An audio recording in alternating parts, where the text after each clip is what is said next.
Hello and welcome to the December 1st episode of TV Coast to Coast, a weekly chat between a geographically diverse lineup of TV critics. The topics this time are the fall season finale of AMC's The Walking Dead, the premiere of the new scripted Bravo series, Girlfriend's Guide to Divorce, and American Masters profile of Bing Crosby, and NBC's Peter Pan Live.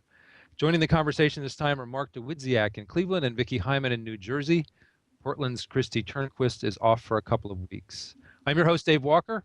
Look for all of our affiliations on screen and also enjoy lots of links at those sites and in the text below. Let's get to it. Mark, how did The Walking Dead send viewers off to Christmas break? I know this finale probably had a lot of division of opinion among the fans. I haven't really checked in with the responses yet, but I liked it.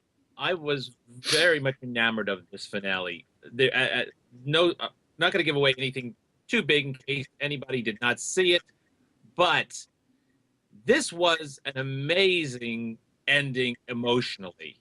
I think everybody knew that somebody was going to die, a major character was going to die, and so it's not really a spoiler to say that.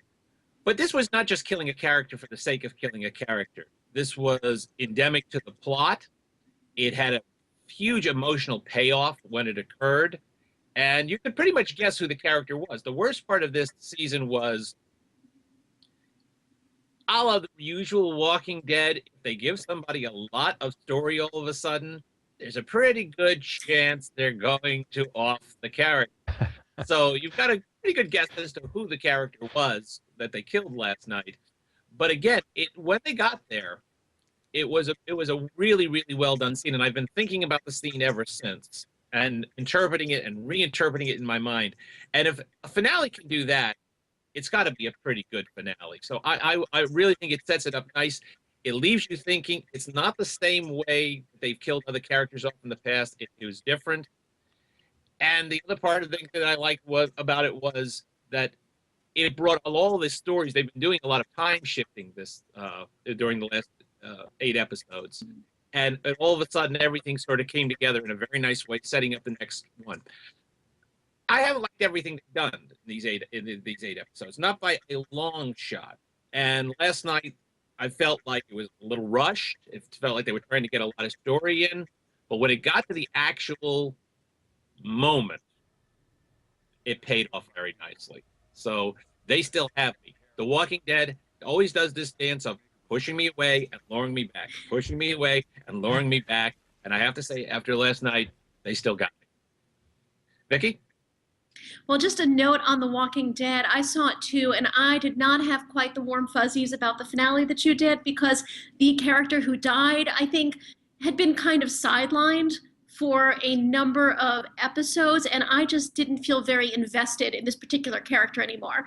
And so I kind of knew this particular character was going to go, and then when that character went, it was like, okay, I didn't really buy it. I still really like the season. I really love the fact that they moved forward. They didn't get strung up, hung up in any of the particular areas so much. I was worried that we were going to have Terminus for like the entire season, but I am looking forward to them leaving the Atlanta area, which they have indicated they're going to be doing. So I'd love to get into this with you, but we can't without really, spoiling it for everybody. But. So I will move forward to something completely different. As you know, I am basically a Real Housewives of New Jersey housewife. Hostage. No, I'm not. I swear. For many months during the year, because Real Housewives in New Jersey. So it was with great trepidation that I plopped Girlfriend's Guide to Divorce into my DVD player. I am happy and somewhat surprised to report that Bravo pulled off something that was actually pretty interesting here. They developed a series that is completely within the Bravo wheelhouse. You have women behaving badly and the trappings of wealth and sexcapades and, very blunt sex talk, etc. But it's done with real humor and real pathos, and it has a really highly watchable cast. Lisa Edelstein, who is a Jersey girl, stars as a self-help guru, Abby McCarthy, who is in the midst of splitting from her rather emasculated husband, Jake, played by Paul Edelstein, no relation. and it's a dramedy. The light stuff comes off like Sex and the City, the later years. But what I thought was really interesting was the more drama moments of it, the more dramatic moments. The positioning of women on the show as breadwinners. Yes, Abby's estranged husband has embarked on a relationship with a much younger woman, but Abby and one of her girlfriends, Lila, played by Janine Garofalo, are both in these power positions in their relationship, in their marriage, and they're both not really blameless for this integration of their unions. So in fact, it seems that Abby has sort of been hanging on to Jake for the sake of her brand as much as anything else. So I've actually found it very interesting, very entertaining, and I can see it becoming a hit for Bravo, and deservedly so. So bravo, bravo. Dave? Thanks, Mark and Vicky. I'm really looking forward to that too. It's like, isn't it Bravo's like first scripted? Well, it's their first admittedly scripted show. Right. Got that. Okay, so completely changing gears another direction. I've got a couple of recommendations for the DVR this week, and both in musically oriented. The first is an excellent PBS overview of the life and art of Bing Crosby, which digs deep into both. Crosby was a true multimedia superstar in his prime, a giant in musical recordings, radio, and film. There's a seasonal hook here, of course, which is Crosby's beloved recording of White Christmas and the memories viewers of a certain age will have of his many Christmas TV specials. But his influence and legacy are timeless and seasonless, as the special demonstrates in great, sometimes gritty detail. Off the mic and off camera, Crosby could be a real son of a bitch, to which some of his children and loved ones, and even Crosby, via haunting dictabelt letter dictations, testify in the documentary. But others, most notably biographer Gary Giddens, speak to what endures of Crosby's professional life, including his music and his road pictures with Bob Hope. Bing Crosby rediscovered as an entertaining and enlightening couple of hours, and it airs in my market at 7 o'clock Tuesday. Elsewhere, check your local listings. Another musical offering this week is NBC's Peter Pan Live, airing Thursday night. Starring Allison Williams in the title role and Christopher Walken as Captain Hook, the special follows on the network's success at this time last year with a similar live production of The Sound of Music. It's also a really neat callback to the original NBC production of the same story, which recorded the mid-1950s Broadway musical starring Mary Martin. I grew up watching that special, so I checked out an NBC preview last week, and I have to admit, I got sucked right in. Williams, who otherwise co-stars on HBO's Girls, and Walken, who is Christopher-Walken, should be a lot of fun to watch. Let's say I've booked my flight to Neverland. How about you, Mark and Vicky? Are you Peter Pan folks or not? I am, and I have a strong reservation about this.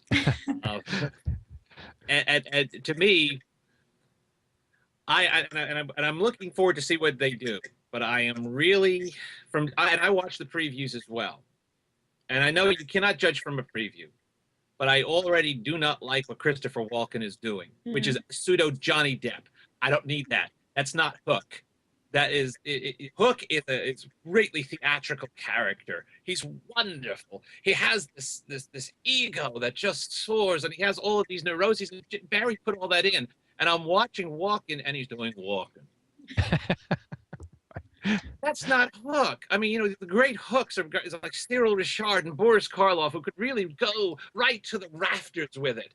That's what you need for Hook. And I realized I haven't seen really frame one of this, and I'm willing to be surprised. But if I have a reservation going into this, is that this is being produced under the influence of Pirates of the Caribbean. And I really don't need pseudo Jack Sparrow for this, because that's not who Hook is. Hook is one of the great characters of literature, and you need to get that theatricality into that, because Hook loves to play to the rafters, and that is not what I'm seeing right now in these very, very well scrubbed previews. And again, Vicky, ready to be surprised. Vicky, are you going to watch?